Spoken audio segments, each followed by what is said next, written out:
السلام علیکم، سنہری راہ میں خوش آمدید۔ امید کرتا ہوں کہ آپ سب خیریت سے ہوں گے۔ اللہ تعالیٰ کی رحمتیں آپ سب پر برستی رہیں۔ کل میں نے آپ کی خدمت میں جناب محمد اجمل رضا قادری صاحب کا بیان پیش کیا تھا۔ آج بھی آپ کی خدمت میں جناب محمد اجمل رضا قادری صاحب کا بیان پیش کرتا ہوں۔ حضرت عمر فاروق رضی تعالیٰ عنہ کا دور معیشت کیسا تھا؟ تو جتنے بھی نئے لوگ دیکھ رہے ہیں ان سے ایک ہی گزارش ہے کہ میرے چینل کو لائک اور سبسکرائب کریں۔ تو چلیں آج کی ویڈیو شروع کرتے ہیں۔ دنیا کے اندر جتنی چیزیں بھی تخلیق کی جاتی ہیں ان چیزوں کو استعمال کرنے کے کچھ اصول اور کچھ قاعدے، کچھ ضابطے ہوتے ہیں۔ کوئی بھی مشین اگر اپنے ضابطوں اور اپنے اصولوں کے مطابق استعمال نہ کی جائے تو اس میں بگاڑ پیدا ہو جاتا ہے۔ یہ کائنات اللہ رب العزت نے تخلیق فرمائی ہے۔ اس کائنات کو بھی اگر اللہ اور اس کے رسول صلی اللہ تعالیٰ علیہ وسلم کے دیے ہوئے اصولوں کے مطابق چلایا جائے گا تو بگاڑ پیدا نہیں ہوگا۔ جب لوگ دھرتی رب کی ہو، زمین اللہ کی ہو، بندے اللہ کے ہوں، لیکن نظام اللہ رسول کا رائج نہ کیا جائے اور اپنی مرضی کے مطابق چیزوں کو لیا جائے تو پھر بڑی کوشش کے باوجود بھی معیشت، معاشرت، سکون، امن، عدل یہ چیزیں قائم نہیں ہوتی۔ اسلام کو جب ہم کامل، مکمل اور اکمل دین کہتے ہیں تو ہمارے دین نے ہمیں مسجد چلانے کا طریقہ بھی بتایا ہے اور ملک چلانے کا طریقہ بھی بتایا ہے۔ جس طرح کتاب و سنت کا نظام مسجد میں، مدرسے میں رائج کرنے کا کہا گیا ہے، اسی طرح کتاب و سنت کے نظام کو دنیا میں رائج کرنے کا کہا گیا۔ اللہ تبارک و تعالیٰ کی اس زمین کو، نظام حکومت کو، نظام عدل کو، نظام پارلیمنٹ کو جب شریعت اسلامیہ کے وضع کردہ اصولوں کے مطابق چلایا جائے گا تو امیر، تاجر، دولت مند، بیوروکریٹس یہ سب بھی سکون محسوس کریں گے، بہت سارے اعتماد کے ساتھ تجارت کر سکیں گے، وفاداری کے ساتھ اپنا وقت گزار سکیں گے۔ غریب آدمی کو آسائشیں اور سہولیات اس کے دروازے پر ملیں گی۔ اللہ تبارک و تعالیٰ نے بہت سارے اپنے نیک بندوں کو اقتدار دیا۔ رب کریم نے حضرت داؤد علیہ السلام کو ملکوں کا بادشاہ بنایا، حضرت سلیمان علیہ السلام کو اللہ تعالیٰ نے اقتدار دیا، اللہ تعالیٰ نے حضرت یوسف علیہ السلام کو اقتدار عطا فرمایا، اور پھر قربان جائیں اللہ تعالیٰ نے میرے نبی کریم علیہ السلام کو اقتدار عطا فرمایا۔ حضور سید عالم صلی اللہ تعالیٰ علیہ وسلم نے بحیثیت ایک سربراہ مملکت کے وہ سارے کام اپنے سامنے حضور نے کیے۔ نبی پاک علیہ السلام رحمت للعالمین ہیں، کسی شخص کہ ذرا سی تکلیف حضور کو سونے نہیں دیتی، لیکن حضور نے اپنے سامنے نفاذ کرایا۔ اگر کسی کو کوڑے لگنے کی ضرورت تھی تو فرمایا اس کو لے جاؤ، وہاں باندھو، کوڑے مارو۔ اگر کسی شخص پر چوری کی، زنا کی کوئی حد جاری کرنی تھی تو حضور نے اپنے سامنے وہ جاری کروائی۔ نفاذ عملی قانون کا اپنی نگاہوں کے سامنے کروایا۔ ایک سربراہ مملکت کس طرح سے وقت گزارتا ہے اور اسے کس طرح سے چیزوں کو لینا ہے، یہ ساری چیزیں اللہ کے محبوب علیہ السلام نے ہمیں کر کے، بتا کے، سکھا کے ہمارے لیے دستور چھوڑا۔ ہم نے آہستہ آہستہ آہستہ آہستہ یہ کیا کہ جس طرح عیسائیوں کے پوپ، انہوں نے مذہب کی تشریح یہ کی کہ غاروں میں رہنا ہے، دنیا سے کٹ کے رہنا ہے، یا پنڈتوں اور جوگیوں نے جو مزاج دیا تھا وہ ماحول ہم نے طاری کیا۔ اسلام کو ہم نے جز وقتی بنایا، کل وقتی نہیں بنایا۔ مسجد میں آ گئے تو وضو کر لیا، ٹوپی پہن لی، نظر جھکا لی، تسبیح پکڑ لی، کہا میں مسجد میں ہوں، میں جھوٹ نہیں بول رہا، میں مسجد میں ہوں، میں غلط بات نہیں کر رہا، میں مسجد میں ہوں، میں بددیانتی نہیں کر رہا۔ او خدا کے بندے، جو رب جس طرح مسجد میں دیکھتا ہے مسجد کے باہر بھی اسی طرح ہی دیکھتا ہے۔ اسے نہ اونگ آتی ہے نہ نیند آتی ہے۔ تمہیں ہمہ پہلو نیک ہونے کا کہا گیا۔ اسلام نے اپنے ماننے والوں کو جو جذبات دیے، میں آپ کو بڑی ذمہ داری سے کہتا ہوں، حساس ہو کے بات کرتا ہوں کہ مساجد میں، مدارس میں جب کوئی سیاسی بات کی جاتی ہے تو واقعی بعض لوگوں کو ٹھیک نہیں لگتا۔ کیونکہ کیوں ٹھیک نہیں لگتا؟ وہ اس لیے ٹھیک نہیں لگتا کہ وہ کہتے ہیں یار تھک گئے ہیں سارا دن تبصرے سن کے، وہاں بھی سیاسی باتیں، یہاں بھی، یہاں بھی، یہاں بھی۔ یہاں سے ہمیں کوئی خاص روحانی بات سننے کو ملے جو ہمارے دل کے سکون کا باعث بنے، کوئی خاص تازگی والی بات سننے کو ملے۔ لیکن میں آپ کو یہ بھی بڑے احساس کے ساتھ بات عرض کرتا ہوں، یہ جذبہ غلط نہیں ہے۔ کچھ لوگوں کا یہ جذبہ تنقید کا ہوتا ہے، اس کی بات نہیں کرتا، لیکن کچھ کہتے ہیں نہیں ہم تو روحانی تازگی کے لیے، ان کی بات بھی ٹھیک ہے۔ لیکن میں آپ سے عرض کروں، میرے رسول پاک علیہ السلام نے اور حضور کے چاروں خلفاء نے سیاست کی جتنی تدبیریں کی ہیں وہ مسجد شریف میں بیٹھ کے کی ہیں، کیونکہ یہ جذبہ پاکیزہ تھا، خلوص والا تھا، خدمت والا تھا، اشاعت تبلیغ والا تھا، دین کو آگے پھیلانے والا تھا۔ تو یہ پاک جگہ پر بیٹھ کے بات ہوئی، اسے پلید، ناپاک اور چونکہ غلط اب کیا گیا ہے تو اب بعض چیزیں بوجھ بنتی ہیں۔ قرآن مجید کی جو آیا کریمہ میں نے تلاوت کی ہے نا، میں آپ سے عرض کروں، معیشت سے زیادہ، معاشرت سے زیادہ، ایٹمی طاقت سے زیادہ ضرورت نیک لوگوں کی ہوتی ہے۔ یاد رکھنا، بہترین قسم کا اسلحہ موجود ہو لیکن چلانے کا فن نہ آتا ہو تو بندہ دشمن کا کچھ بھی نہیں بگاڑ سکتا۔ انسان کے پاس بہترین گاڑی موجود ہو لیکن اسے چلانی نہ آتی ہو تو اس کے لیے سفر کبھی بھی مکمل نہیں ہوتا۔ ہمارے پاس سارا کچھ ہے، دیانتدار لوگوں کی کمی ہے۔ لوگ کہتے ہیں معیشت کا کچھ کرو، معاشرت کا کچھ کرو، تو یہ قرآن دیکھیں اللہ کا کیا فرماتا ہے۔ رب کا قرآن کہتا ہے الذین ان مکناہم فی الارض، کچھ لوگ وہ ہیں کہ اگر اللہ انہیں زمین میں اقتدار عطا کرے، وہ کیا کریں گے؟ اقاموا الصلاۃ وآتوا الزکوٰۃ، وہ نماز قائم کریں گے، زکوٰۃ ادا کریں گے، وامروا بالمعروف، وہ نیکی کا حکم دیں گے، ونہوا عن المنکر، وہ بری باتوں سے منع کریں گے، وللہ عاقبۃ الامور، اور ہر کام کو اللہ ہی کی طرف لوٹ جانا ہے، سب کاموں کا انجام اللہ کی طرف ہونا ہے۔ ان لوگوں کو رب اگر اقتدار دے، ضرورت بندوں کی زیادہ ہے کہ بندے دیانتدار ملے۔ یہ وہ لوگ نہیں ہوتے کہ انہیں مال مل جائے تو یہ عیاش ہو جاتے ہیں، بلکہ انہیں مال کے خزانوں کی کنجیاں ملیں تو یہ رب کی غریب مخلوق کے لیے دروازے کھول دیتے ہیں۔ یہ نمازوں کا خیال کرتے ہیں، یہ دین کا ابلاغ کرتے ہیں۔ بیٹھے تھے حضور کے صحابہ حضرت عمر کے گرد، دوست یار، پرانے باتیں ہو رہی تھیں، تو حضرت عمر کہنے لگے دور خلافت چل رہا ہے جناب عمر کا، میں کہہ چکا ہوں کہ ہمیں ضرورت متقی پرہیزگار لوگوں کی ٹیم کی ہے، ان لوگوں کی ضرورت ہے جن کے دل میں درد ہو، جو تقوی والے ہوں، جو مخلوق خدا کے بارے میں گنجائش رکھتے ہوں۔ حضرت عمر کے گرد دوست آپ بیٹھے ہیں، تو حضرت عمر کہنے لگے چلو اپنی اپنی کوئی خواہش ہی بتاؤ۔ تو چونکہ حالات بڑے خراب تھے، قحط کا دور تھا، بعض جگہوں پہ غریبوں کو بڑی مشکل تھی، تو سب لوگوں نے صدقات اور خیرات کی ہی بات کی۔ ایک صاحب کہنے لگے میرا دل کرتا ہے کہ زمین غلے اور اناج سے بھر جائے ساری اور میں اللہ کی مخلوق میں بانٹ دوں۔ تو دوسرے نے کہا میرا دل کرتا ہے سونے چاندی سے زمین بھرے اور میں رب کی مخلوق پر تقسیم کر دوں۔ ایک تیسرے صحابی بھی فرمانے لگے میرا دل کرتا ہے سونے چاندی سے نہیں، ہیرے جواہرات سے یہ زمین بھرے اور میں اللہ کی مخلوق میں بانٹ دوں۔ سب اللہ کی مخلوق پر کرم کرنے کی، رحم کرنے کی، تقسیم کرنے کی بات کر رہے تھے۔ تو پھر بول کے کہنے لگے عمر آپ بھی تو بتائیں نا، آپ کی بھی تو کوئی خواہش ہوگی نا۔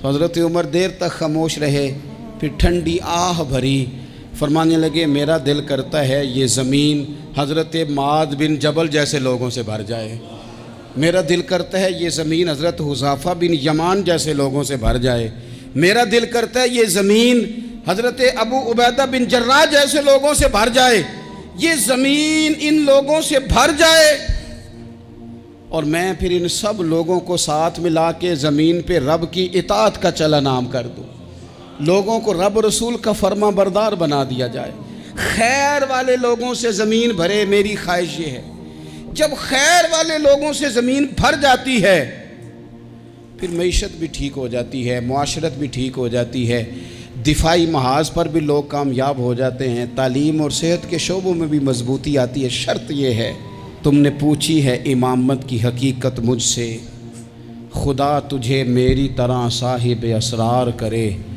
ہے وہی تیرے زمانے کا امام برحق جو تجھے حاضر و موجود سے بیزار کرے اور موت کی شکل میں دکھلا کے تجھے رخ یار زندگی تیرے لیے اور بھی دشوار کرے۔ وہ لوگ جو مضبوطی لائیں معاشرے میں، جن کا علم، بردباری، تقوی، یہ چیزیں مضبوطی، ہمارے ہاں کوئی منصوبہ بندی نہیں، جن بیچاروں کے کشکول کل پھیلے تھے ان کے آج بھی پھیلے ہیں۔ کسی بھی اشارے پر 2 منٹ کے لیے بریک لگتی ہے تو 4 بھکاری آپ کی گاڑی کا شیشہ بجاتے ہیں۔ اب بعض اشاروں پر ٹول پلازوں پر لکھ کے لگا دیا گیا ہے یہ پیشہ ور بھکاری ہیں، ان کو خیرات نہ دیں، لیکن میرا سوال یہ ہے کہ ان سارے بھکاریوں کو ایک جگہ پہ کھڑا کر کے پوچھنا کس نے ہے کہ تم بھیک کیوں مانگ رہے ہو؟ ان کے گھروں تک ان کے ساتھ کس نے جانا ہے؟ کون آدمی ہے جو جا کے ان سے کہے گا کہ جناب تم کیوں خیرات کے لیے کھڑے ہو، تمہاری مجبوری کیا ہے؟ کہ ریاست کی، حکومت کی، تاجر کی، مالدار کی، تگڑے آدمی کی یہ ڈیوٹی نہیں؟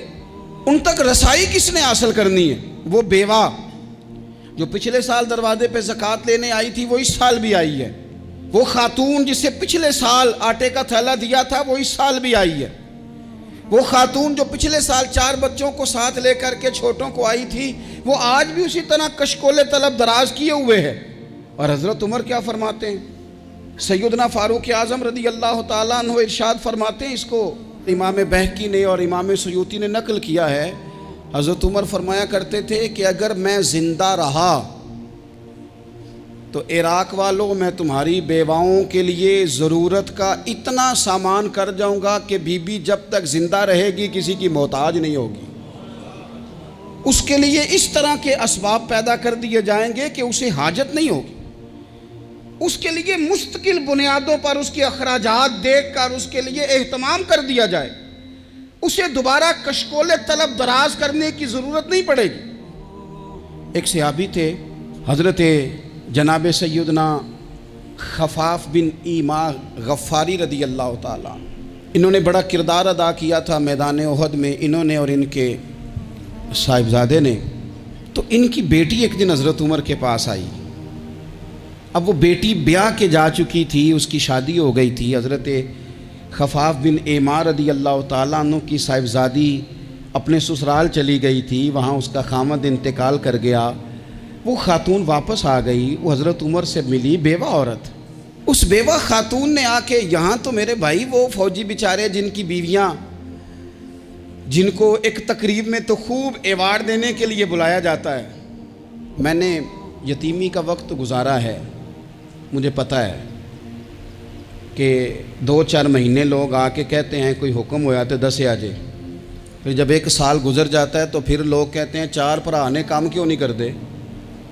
تو ایسے تو نہیں نا کہ ابا ایسے ہی چلا گیا تھا، بڑا کچھ دے کے گیا ہے، کدھر ہے فلانی چیز؟ لوگوں کا نظریہ تھوڑے عرصے کے بعد اور ہو جاتا ہے۔ آپ نے بڑے بڑے شہداء کے گھروں میں ایوارڈ تو دیے، کیا کبھی آپ نے پلٹ کر دوبارہ غور کیا کہ ان کے بچے کہاں ہیں؟ ان کی بیوہ کس حال میں ہے؟ وہ زمانے کی تیز دھوپ اور تیز آندھی کا مقابلہ کیسے کر رہے ہیں؟ بغیر باپ کے جو انسان کو کھلے آسمان تلے وقت گزارنا پڑتا ہے وہ کتنا کو مشکل ہوتا ہے، وہ کس طرح ٹائم گزار رہے ہیں یہ کبھی سوچا لوگوں نے؟ یہاں تو نرنگیے سیاست دوران تو دیکھیے منزل انہیں ملی ہے جو شریک سفر نہ تھے، جو نکلے ہی نہیں تھے وہ منزل تک پہنچ گئے، اور جنہوں نے جوانیاں گزار دی وہ رستے میں رہ گئے۔ حضرت خفاف بن ایما کی صاحبزادی بیوہ ہو کے آ گئیں، بچے ساتھ تھے، سر راہ جناب عمر سے ملی اور مل کے کہنے لگی حضور میں اس صحابی کی بیٹی ہوں جنہوں نے احد والے دن اپنے بیٹے کے ساتھ مل کے معاشرہ کیا تھا، بچے میرے یتیم ہو گئے ہیں، میں بیوہ ہوں۔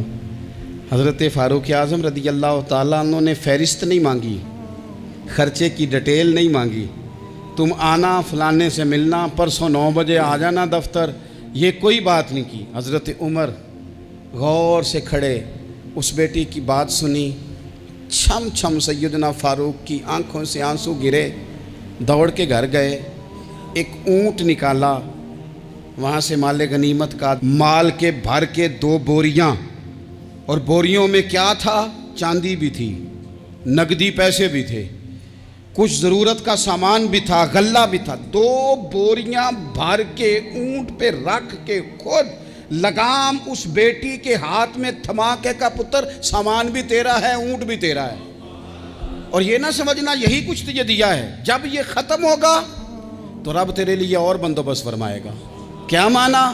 کہ ڈیوٹیاں لگا دی گئی ہیں، ہمیں پتہ ہے یہ سامان کب تک ختم ہو جائے گا، پیسے کب تک ختم ہو جائیں گے، تیرے لیے میں نے نئے حکم بھی جاری کر دیے ہیں۔ ایک شخص نے کہا حضور ایک بیوہ کو آپ نے کچھ زیادہ ہی نہیں دے دیا؟ یہاں لوگ سیاسی تقسیم نہیں کرتے، تھوڑا کام والے کو دے دو، تھوڑا چوکیدار کو دے دو، تھوڑا گلی محلے میں دے دو، تھوڑا رشتہ داروں میں دے دو، سب ہمارے احسان کے نیچے رہیں گے۔ کہا ایک ہی خاتون کو آپ نے اتنا نہیں دے دیا؟ تو حضرت عمر ناراض ہو گئے، فرمانے لگے تجھے تیری مار ہوئے، میری نظروں میں آج بھی وہ جلوہ موجود ہے جب اس کا باپ اور بھائی میدان احد میں کافروں کے خلاف لڑائی کر رہے تھے، آج تک میری نظر میں موجود ہے۔ تو کہتا ہے میں نے زیادہ دے دیا؟ اولاد کسے نہیں پیاری ہوتی؟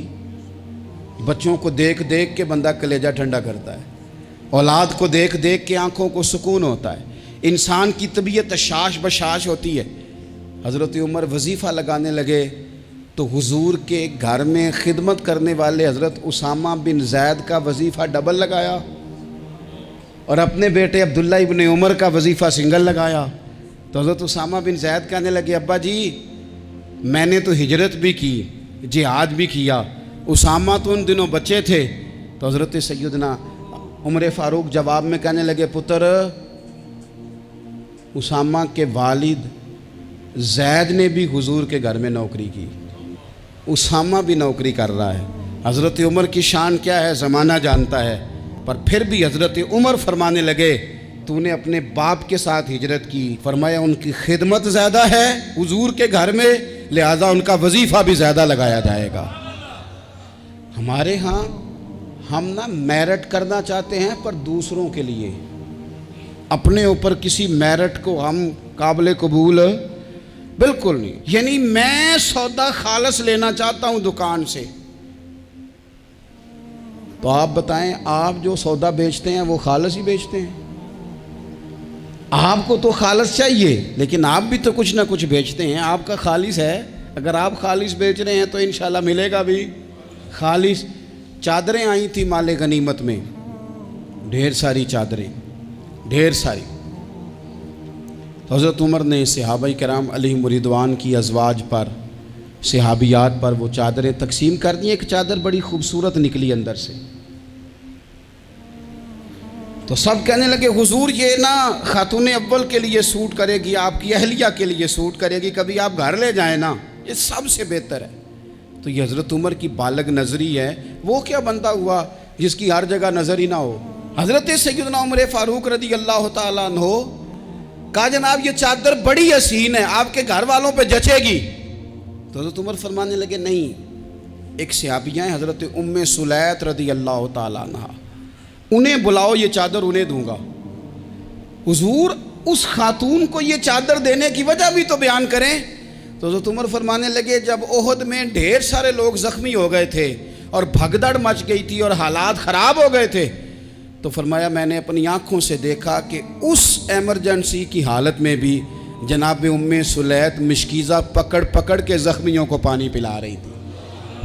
اس خاتون کی خدمات ہیں امت کے لیے، اس نے ڈیوٹی کی ہے صحابہ کے لیے، لہٰذا اس عورت کا زیادہ حق بنتا ہے کہ اس کو یہ اعزاز دیا جائے. میرٹ کی بنیاد پر تقسیم ہوگی, رشتہ داری کی بنیاد پر, تعلق کی بنیاد پر نہیں ہوگی. اس کا حق زیادہ بنتا ہے, اس کا درجہ زیادہ بنتا ہے, خدمات زیادہ ہیں, اس نے اپنی ڈیوٹی زیادہ اچھے طریقے سے سر انجام دی ہے.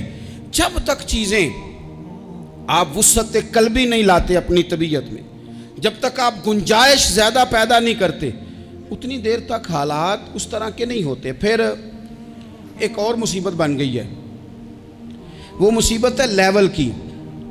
یہ کام میرے لیول کا نہیں.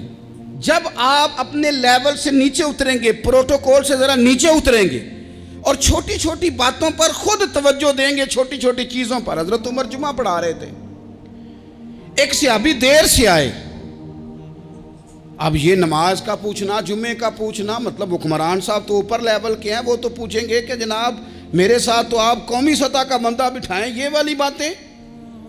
لیکن چھوٹے چھوٹے سوراخ پیدا ہوتے ہیں, پھر بند ٹوٹتے ہیں, حالات بگڑتے ہیں. قوموں کا اخلاق چھوٹی چھوٹی جگہوں پہ پہلے بگڑتا ہے, چھوٹی چھوٹی جگہوں پہ. بچہ پہلے چھوٹی چوریاں کرتا ہے, خدا معاف فرمائے اگر اسے روکا نہ جائے, پھر وہ بڑی جگہوں پہ جا کے حالات خراب کرتا ہے.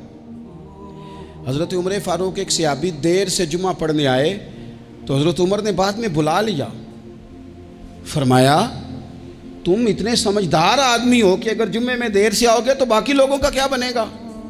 تو وہ صحابی آگے سے کہنے لگے مجھے پتا تھا آپ نے پوچھنا ہے, اور میں تو کہیں کام میں مصروف تھا, امیر المومنین میں تو دوڑا آیا ہوں, میں تو غسل بھی نہیں کر سکا, وضو کر کے مسجد میں آ گیا ہوں جمعہ پڑھنے. تو حضرت عمر فاروق ان کی بات سن کے خوش ہوئے, فرمانے لگے رب تیرا بھلا کرے, اس طرح کرنا, آئندہ جمعہ پڑھنے آنا تو غسل کر کے آنا. میرے نبی پاک نے غسل کرنے کا ارشاد فرمایا جمعے والے دن, غسل کر کے آنا. ان باتوں کا بھی, یعنی حکومت کے قومی معاملات اور عالمی نقطہ نظر بھی ان کے ذہن میں ہے, اور یہاں تک جو باریک چیزیں یعنی حضرت عمر فاروق گزر رہے تھے تو کسی باغ کے کونے میں کھڑے ہو کے کچھ بچے چھوٹے چھوٹے بچے وہ کھجوریں اکٹھی کر رہے تھے. تو حضرت عمر نے کہا کس کے باغ میں لگے ہوئے ہو؟ سب بچے دوڑ گئے. تو حضرت سنان بن سلمہ فرماتے میں ابھی چھوٹا تھا, میں کھڑا ہو گیا تو میں نے کہا حضور ہم نے توڑ کے نہیں کھجوریں کھائیں, گری ہوئی کھائی ہیں, اور آپ کو پتہ ہے جو رستے میں گر جائیں وہ اٹھانی ناجائز نہیں ہوتی, تو حضور یہ گری ہوئی کھجوریں کھائی ہیں. تو کہتے ہیں حضرت عمر فاروق بچے کی بات سن کے کہنے لگے رب تیرا بھلا کرے, تو نے صحیح بات کی طرف میری توجہ کرا دی ہے, اللہ تیرا بھلا کرے. اور پھر حضرت عمر رضی اللہ تعالیٰ عنہ اس چھوٹے سے بچے کے پاس کھڑے ہو گئے. کون؟ کس کے پاس؟ نہیں, خواب تو نہیں دیکھ رہے میں اور آپ. حکمران وقت 22 لاکھ مربع میل کا حکمران بچے کے پاس کھڑے ہو گئے, چھوٹے بچے کے پاس.